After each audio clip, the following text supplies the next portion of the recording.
আমরা বলতে চাই বিশ্ববিদ্যালয়ে কোনো কোটা থাকবে না, এখানে মেধার ভিত্তিতে যারা চান্স পাবে শুধু তারাই ভর্তি হতে পারবে। এখানে অন্য কেউ এখানে ভর্তি হওয়ার এখতিয়ার রাখে না। সে যেই হোক, একটা প্রথম শ্রেণীর চাকরিজীবী সেখানে সকল ধরনের সুযোগ সুবিধা রাখে, সুযোগ সুবিধা বহন করে, তারপরেও কেন তাদের ছেলে এখানে কোঠা নিয়ে ভর্তি হতে হবে?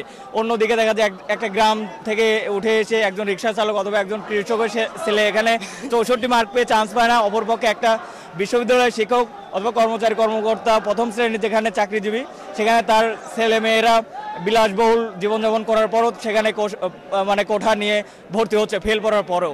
এটা একদম অনিয়ম। আমরা চাই এখানে কোনো ধরনের কোঠা এখানে থাকা চলবে না। যারা প্রশ্ন কোটার দাবি জানিয়েছে তারাও জানে যে এটা অযৌক্তিক জানে এটাকে প্রাতিষ্ঠানিক সুবিধা বলছে।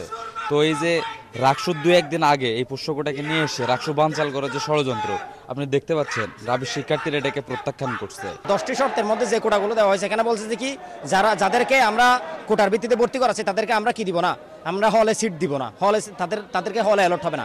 এটা তো আসলে একটা মানুষের মাথায় হাত বলে দেয়, গরু মেরে জুতা দান যে কথাটা বলে। ওরা তো অলরেডি বিশ্ববিদ্যালয়ের ওদের পিতামাতারা বিশ্ববিদ্যালয়ের বিভিন্ন আপনার ভবনগুলোতে আছে, তাহলে ওদেরকে আর আলাদাভাবে হল সিট দেওয়ার দরকার কি? তাহলে এটা তো আমাদের সাথে একটা প্রতারণা করা হয়েছে। ওদের তো অলরেডি ওরা বিশ্ববিদ্যালয়ের বিভিন্ন ভবনে আছে, ওদের এটা তো দরকার নাই।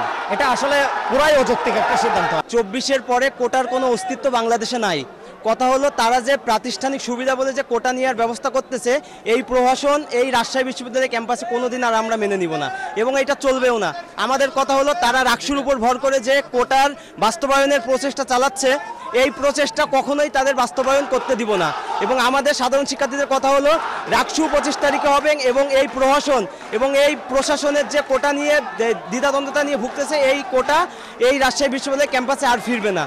কোটা নো মোর, কোটা নিয়ে কোনো কথা যেন পরবর্তী কোনো দিনও আর না হয় এই কোটা নিয়ে কথাবার্তা। একটা মীমাংসিত ইস্যুকে বর্তমানে এখন আবার নতুন করে মাথাচাড়া দেওয়া, যেটা আসলে শিক্ষার্থীরা এবং শিক্ষকরা মেনে নিয়েছে, এটা হঠাৎ করে নতুন কেন আবার করে উজ্জীবিত হবে?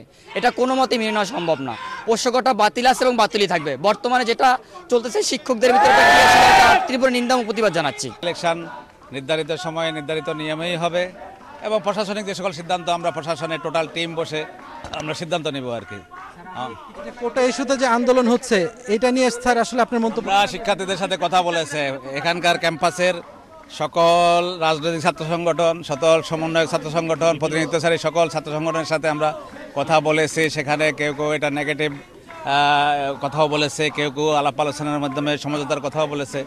টোটাল সব কমিউনিটির সকলের সাথে আলাপ আলোচনা করেই এবং বিভিন্ন বিশ্ববিদ্যালয়ের সিচুয়েশান পর্যালোচনা করেই যে সকল বিশ্ববিদ্যালয়ে এ ধরনের কোটা ছিল বাতিল করেছে, তারা কীভাবে সমাধান করেছে, সেই সব অভিজ্ঞতাকে কাজে লাগিয়েই আমরা কিন্তু একটা সিদ্ধান্ত নিয়েছি।